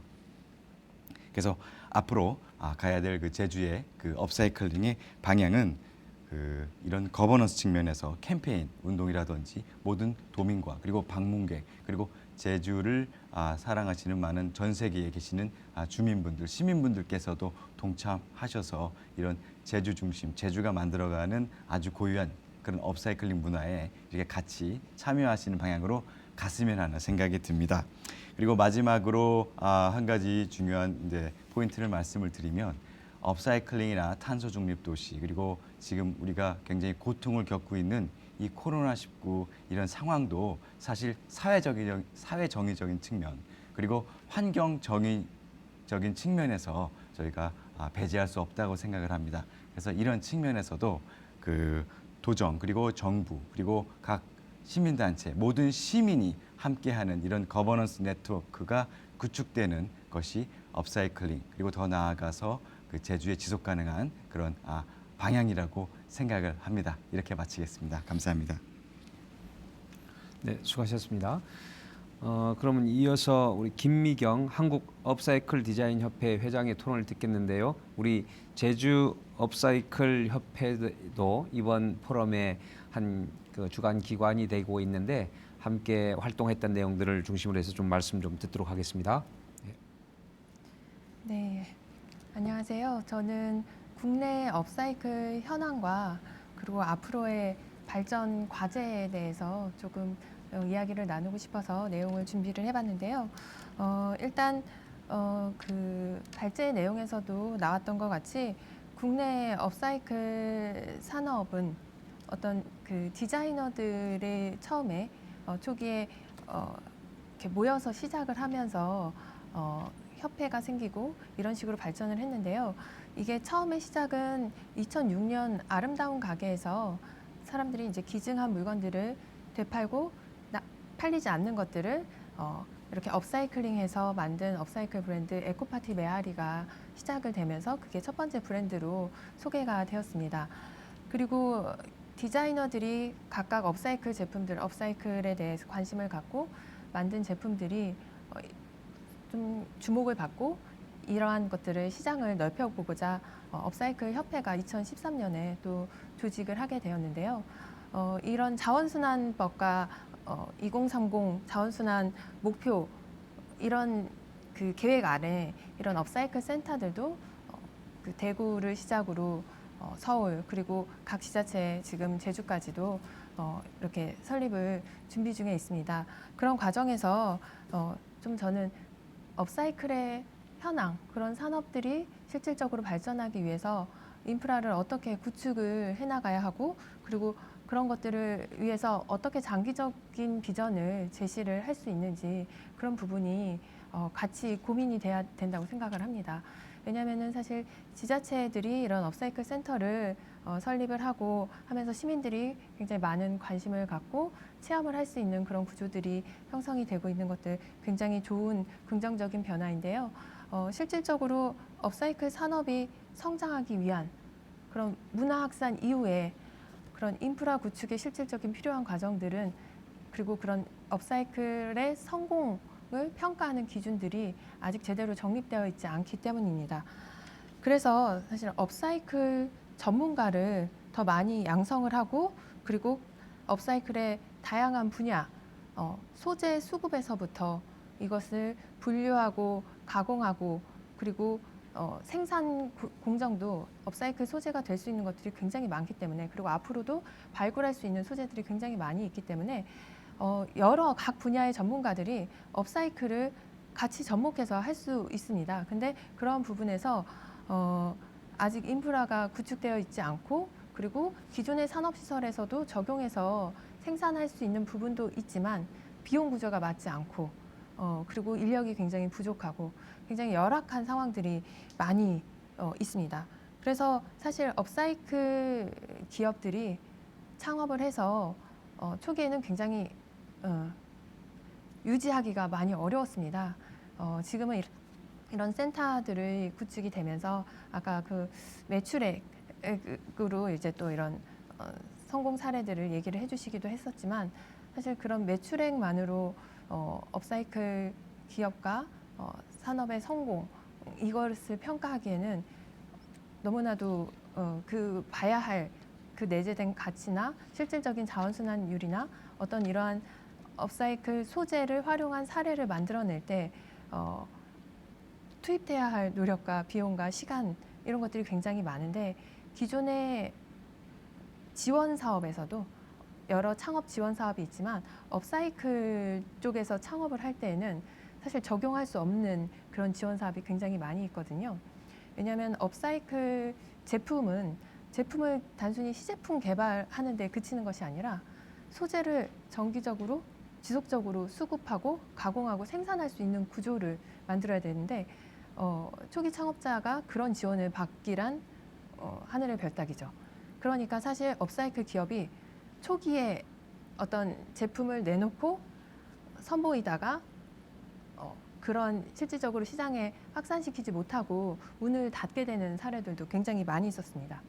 그래서 시민들의 문화 확산이 이런 기업의 성공과 그런 성공 사례와 함께 지속적으로 산업 전체가 성장하는 구조로 가기 위해서 정말 필요한 것들이 무엇인가 그런 인프라를 지자체가 아까 말씀하신 지역사회에서 나오는 어떤 그런 특정한 소재, 자원들도 결합을 시켜서 활용할 수 있는 구조가 돼야 된다고 생각을 합니다. 그래서 이제 그런 시민 문화 확산이 됐을 때는 시민들이 직접 가정에서 배출하는 그런 재활용품을 분리 배출을 또 하지 않습니까? 근데 이것을 단순히 재활용 차원에서의 분리 배출보다도 이제 업사이클을 할 수 있는 분리 배출이 또 될 수 있는 어떤 거점으로서 센터들이 역할을 할 수 있는 게 필요하지 않나 생각이 듭니다. 그래서 그런 시민들이 각 가정에서 함께 동참해서 할 수 있는 부분 그런 의지가 있으면 어떤 센터에 와서 혹은 그 자원으로 쓸 수 있는 업사이클 소재로 자원으로 쓸 수 있는 그런 물건들을 기증을 하고 활동에 또 직접 참여할 수 있는 구조가 되어야 하고 그리고 실질적으로 산업 폐기물 굉장히 많은 비중을 차지하고 있는 산업 폐기물을 업사이클 제품과 그리고 그 기업에서 나오는 포장재 폐기물 이런 것들이 업사이클 제품으로서 연결이 돼서 이게 단순히 제품이 생산 판매되고 이게 폐기물로서 버려지는 게 아니라 업사이클과 연계해서 또 다른 생산 구조, 순환 구조가 될 수 있는 그게 업사이클 산업이 또 성장할 수 있는 하나의 방향이라고 생각을 합니다. 그래서 그런 부분에서 장기적 비전을 가지고 풀어가야 할 숙제가 굉장히 많이 있습니다.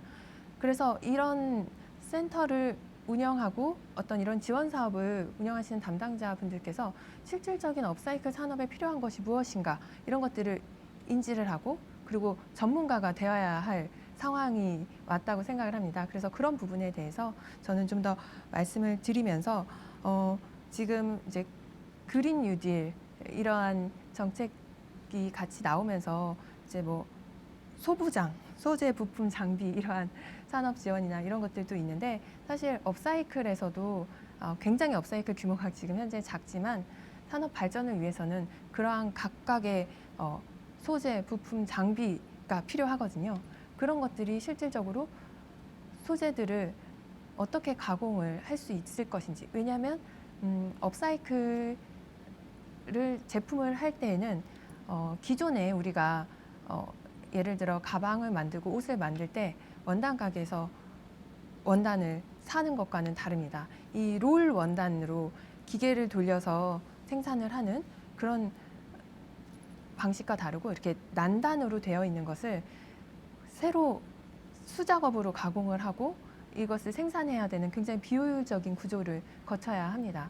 근데 그러한 것들을 조금 더 효율적으로 할 수 있는 방법, 그런 소재, 부품, 장비, 그리고 꼭 그 새로운 그런 부품, 장비가 아니더라도 기존의 부품이나 장비들을 활용할 수 있는 연계 방안, 이런 것들을 마련을 하고 여러 디자이너들, 그리고 업사이클에 참여하고자 하는 여러 창업자, 그리고 업사이클 기업들이 이런 것들을 적극 활용해서 업사이클 기술을 또 R&D적으로 지원을 하고 개발을 할 수 있도록 그러한 부분들이 굉장히 중요한 부분이라고 생각을 합니다. 네, 우리 김미경 우리 회장님 토론 잘 들었습니다. 원래 이 전문가 포럼이라는 게 좀 딱딱할 수밖에 없습니다. 아시다시피. 그래서 다 전문가들 나오셨기 때문에 제한된 시간들을 다 조금씩 오버를 했거든요. 그러다 보니까 종합 토론의 시간이 조금 부족할 수도 있을 텐데요. 그러면 지금 이어서 종합 토론으로 가겠는데요.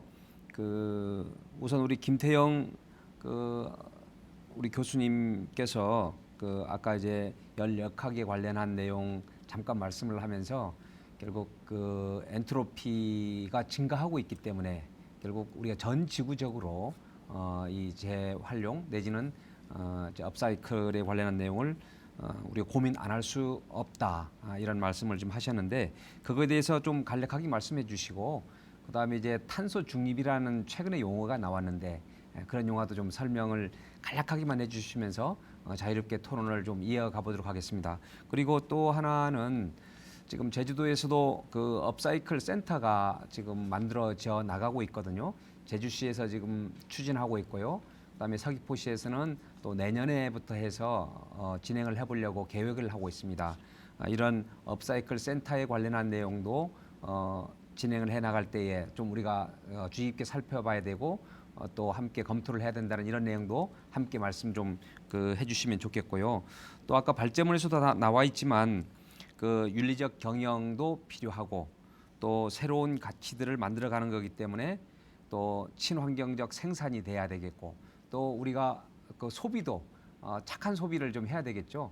그래야 또 산업이 더 발전할 수도 있고, 그렇기 때문에 그런 등등의 문제, 아까 교육과의 문제, 또 문화로 확산돼야 되는 문제, 이런 것까지 좀 자유롭게 좀 토론해 주셨으면 좋겠습니다. 우선 김태영 박사님이 먼저 말씀 좀 해주시죠.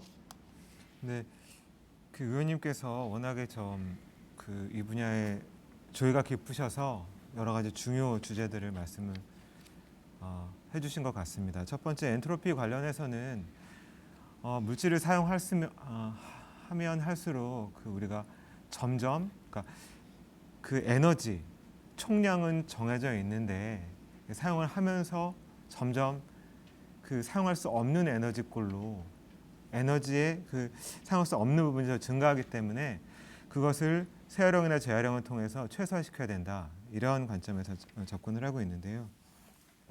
또 더불어서 여기에는 기본적으로 아까 디자인에 대해서 말씀을 먼저 드렸는데, 인력이 이 재활용에서 매우 중요한 부분입니다. 그래서 부가가치를 창출해서 이 부가가치를 덧붙이면 재활용 제품은 기존 새 제품에 비해서 더 좋을 수도 있는 경쟁력을 갖춘 그런 제품이 되는데요. 그래서 왜냐하면은 인력은 사람이 기계나 혹은 화학적인 공정을 거치는 것보다 환경 친화적이라고 보기 때문인데요. 더불어서 창조적인 디자인이 대부분의 패션이나 텍스타일 인더스트리에서 성공 사례들을 많이 보여주고 있는 것처럼 고급화 전략을 사용할 수 있습니다. 아까 모어덴도 보여주셨고, 프라이탁이나 엘비스 앤 클래스 이런 곳에서 매우 좋은 제품, 사람들에게 굳이 조금 손해 보면서 이 제품을 사라 할 필요가 없이 매우 좋은 제품을 만들기 때문에 사람들이 사용을 할 수 있게 되는 겁니다. 더불어서 저는 아까 마지막에 우리 회장님께서도 말씀을 해주셨지만, 이 연구 개발 활동과 이것을 얼만큼 잘 이용할 수 있도록 이 대항하는 그런 플랫폼, 양성소가 필요하다고 생각을 합니다. 그래서 지금 논의가 업사이클 제품에 지금 한정되어 있는데요. 이 영역이 지금 제주와 관련해서는 다른 부문으로도 확장될 가능성이 매우 큽니다. 그래서 아까 탄소 중립과 관련해서는 탄소를 배출도 하겠지만 그것을 상쇄할 수 있는, 그러니까 중립이라고 하면 그러니까 이 플러스와 마이너스가 합쳐져서 0이 된다. 뉴트럴라이즈, 중립화하다, 상쇄하다라는 뜻인데요. 여기서 먼저 우리가 단순히 이것을 우리가 전면에 내세우고 이 논의의 중심으로 이끌려면은 지금 패션 산업이나 그 다음으로 우리가 많이 논의하고 있는 부분이 플라스틱입니다. 그 다음이 아까 지금 서울 그 세활용 그 센터장님께서 말씀해주신 건축 부분인데요. 특히 도시를 운영하는 시장이나 지사 입장에서는 그 눈에 많이 보이기 때문에 도시재생 부문에서 많이 접목할 부분이 있다고 생각을 하십니다. 근데 그 밖의 부문도 매우 여지가 큽니다. 예를 들자면 우리가 그 음식도 재활용이 가능합니다. 그러니까 업사이클드 푸드라고 하는데요. 저는 이것을 인증제 차원에서 접근하고 싶은데 태국은 2015년부터 국가 인증을 하고 있습니다. 그리고 세계적으로 업사이클드 푸드 어소시에이션이라고 해서 재활용 음식 그 연합 협의회에서 멤버십도 가지고 있고, 그러니까 거기에 참여하는 기업들은 업사이클드 된 음식물을 생산하고 판매하는 그런 기업들이에요. 그리고 인증제를 개인이 개발해서 사용하는 것도 있습니다. 업메이드라는 곳인데요. 그 어떤 박사님께서 그러니까 거기에서는 그 인증 절차를 거쳐서 이 인증을 받으면은 나쁜 제품이 아니고 매우 좋은 제품이다. 그러니까 경제성도 있고 환경성도 있어서 사람들에게 자부심을 느낄 수 있도록, 그리고 그 자부심이 단순히 당신이 그 조금 저질의 제품을 사용하는 것이 아니고 매우 고급의 제품을 사용하면서 더불어서 환경성도 고려하고 있는 그런 모습을 스스로 내비칠 수 있도록 자극을 주는 것입니다. 그래서 여기서 업사이클드 푸드라고 말씀드리면 이것은 음식 재활용을 말하는 것이 아니고요. 이게 말씀드렸지만 세계적으로 유럽이나 미국 등에서는 논의가 매우 풍부합니다. 그래서 아까 제가 업사이클된 제품이 무엇인지에 대해서 말씀드렸는데 업사이클이 된 식품 무엇이냐? 그러니까 올해 그 타 방송사에서 모 방송사에서 그 식벤저스라는 프로그램을 했지 않습니까? 혹시 기억하시는 분, 송은 셰프나 몇 명이 나와서 한 건데 이게 뭐냐면 우리가 버려지는 그런 음식 폐기물, 그러니까 예를 들어 팥불이나 사과 껍질이나 이런 것들을 최대한 이용하는 것입니다. 그래서 그렇지 않았으면 버려질 것들을 이용하는 것. 그래서 그런 것들이 사실은 식이섬유도 많고 몸에 건강합니다. 그렇기 때문에 그런 것들을 이용을 해서 사람들에게, 그러니까 그런 제품을 가장 많이 재료를 이용해서 폐기물을 가급적이면 줄이고, 더불어서 그것들을 획득하고 처리하는 과정이 매우 검증 가능하고 투명하게 되는 그런 절차들을 거치면 이것이 업사이클드 된 음식이라고 우리가 인증을 해주는 거죠. 이런 인증 과정을 거치고 정부에서 R&D도 중요하고 이 인증 절차를 투명하게 모니터링하고 평가하면 자연스럽게 이런 지금 현업에서 고생하고 계신 업사이클, 그러니까 전면에 계신 투자들에게 도움이 될 거라고 생각합니다. 현재는 아직까지 매우 시장이 작습니다. 그래서 약 연간 그 100여 개 브랜드가 한국에 있는데 연매출이 4천만 원, 그리고 이제 그 20대 30대 CEO 분들이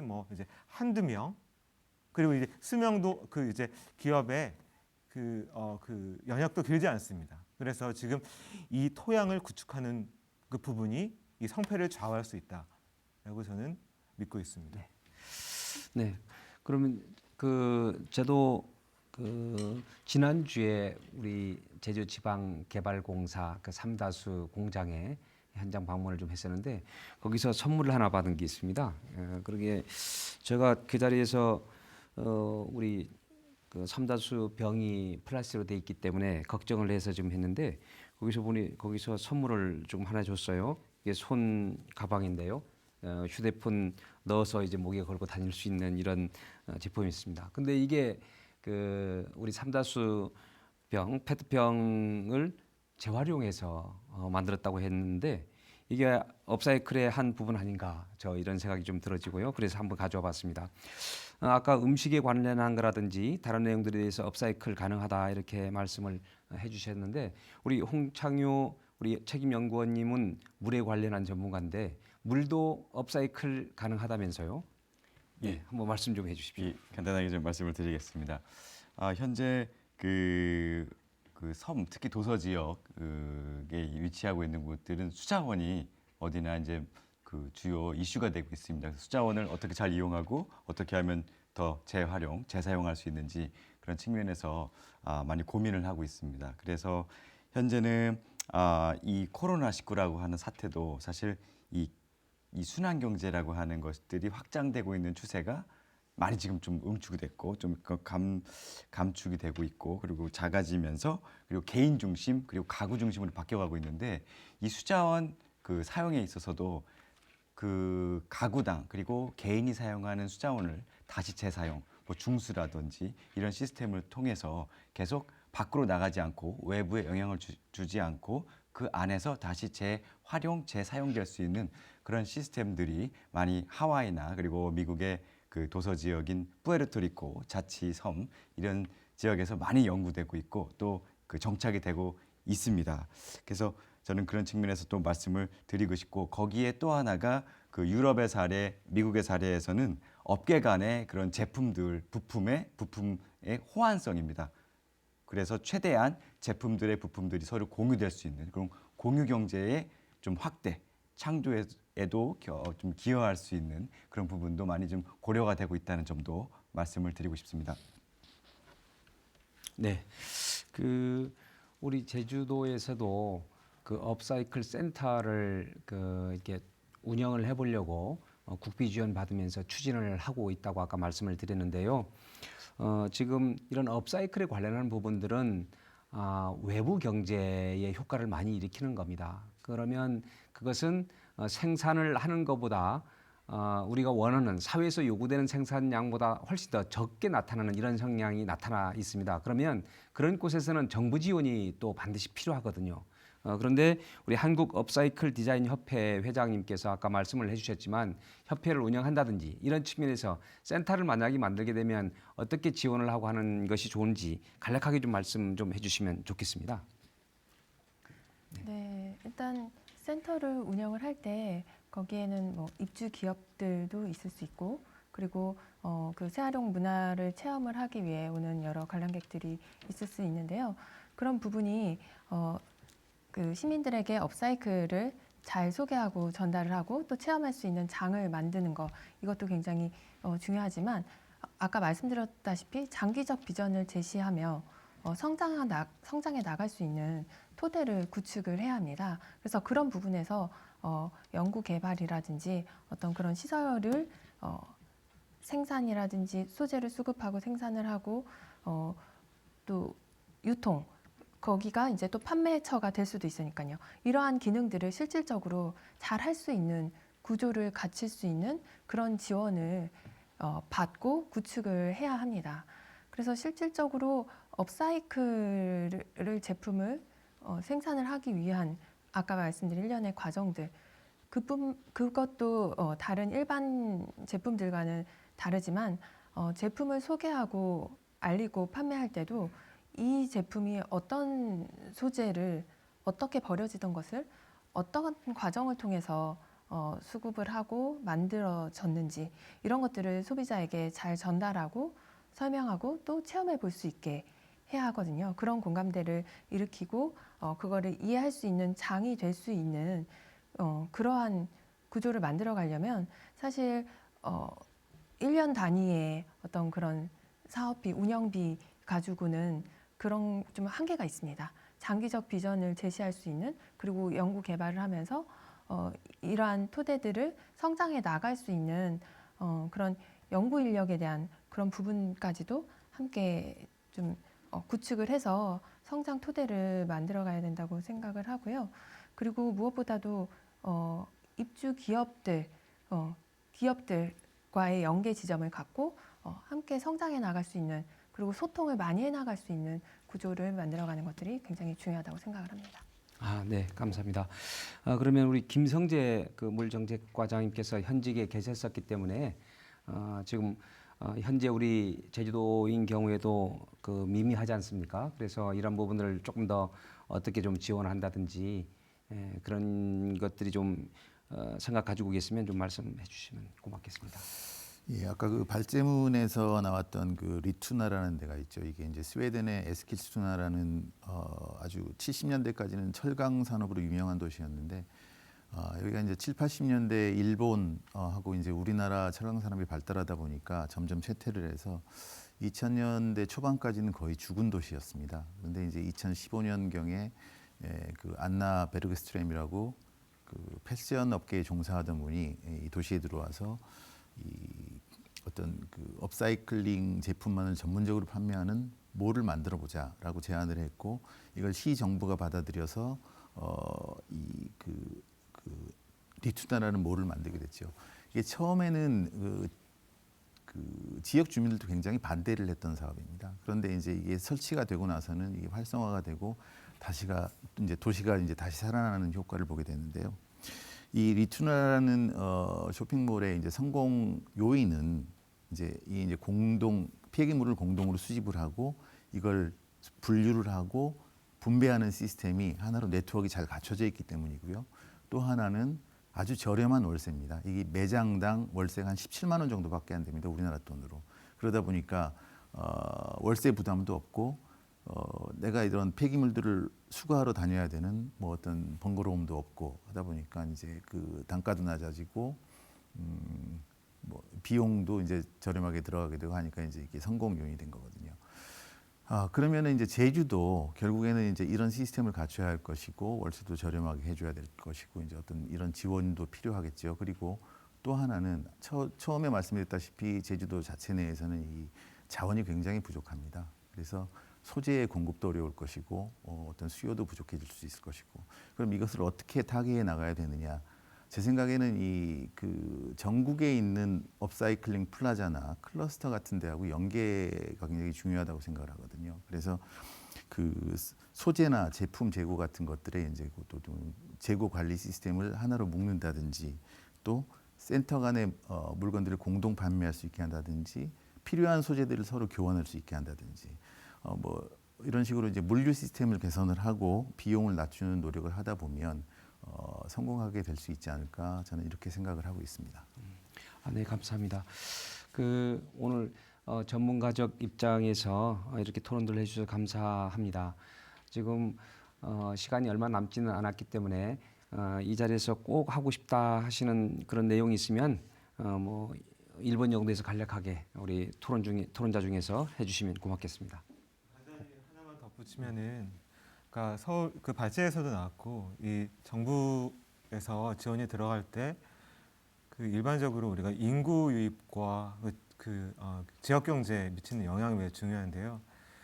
그 우리 그 SDG라고 해서 지속 가능 개발 목표에서 파트너십 플랫폼이라는 프로그램이 있습니다. 그런데 방글라데시의 우수 사례가 있는데, 이게 그 새 활용은 지역 혁신 산업으로 우리가 유치할 수 있고 더불어서 일자리 창출 효과가 상당하다.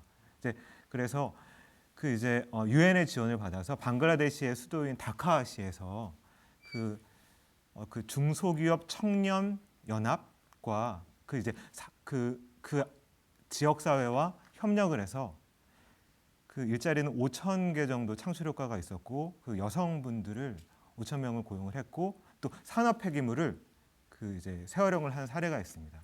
그래서 이게 우리 정책적으로 부담을 줄이기 위해서는 이런 지역 혁신이랄지 지역 경제에 미치는 영향이 무엇인지 우리가 같이 논의될 필요가 있다고 생각합니다.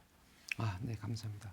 우리 제주도는 아시다시피 물 걱정하고 있고요. 또 우리 섬이기 때문에 해양 쓰레기들이 전 세계에서 몰려와서 참 엄청난 쓰레기들이 발생을 하고 있습니다. 또 그리고 이 청정 환경으로 살아가는 우리 제주도인데 어떻게 이러한 기회를 통해서 업사이클에 대한 공부도 더 하고 또 정부에서는 지방 정부에서는 더 지원하고 또 우리 도민들께서도 이런 부분에 더 관심을 많이 가져 주셔야 되지 않을까 하는 생각을 갖게 됩니다. 오늘 그 제주특별자치도에서 주최를 해주셨고 여러 기관에서 함께 주관을 해주셨는데 오늘 업사이클로 아시아의 환경을 선도하다는 이런 슬로건이었잖아요. 그러니까 비록 우리가 전 지구적으로 못한다 할지라도 아시아 지역만이라도 우리 제주도에서 좀 더 앞서 나갔으면 좋겠다 하는 그런 생각을 갖습니다. 오늘 패널 여러분 참가해 주셔서 너무 감사합니다. 네, 고맙습니다. 네, 그러면 제가 맡은 제1 그 섹션에서의 패널 토론은 이상 마치도록 하겠습니다. 네, 감사합니다.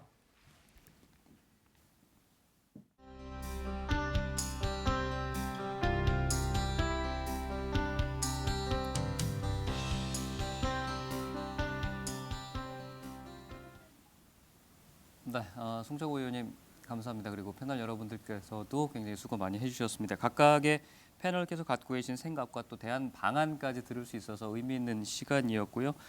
우리나라의 이제 업사이클 발전 방향도 어느 쪽으로 가야 될지 윤곽을 그려볼 수 있었던 그런 시간이었습니다. 오전 세션 이상으로 마치도록 하겠습니다. 함께해 주신 여러분 대단히 고맙습니다. 오후에도 또 두 번째 세션 이어지니까 많은 시청 바라겠습니다. 고맙습니다.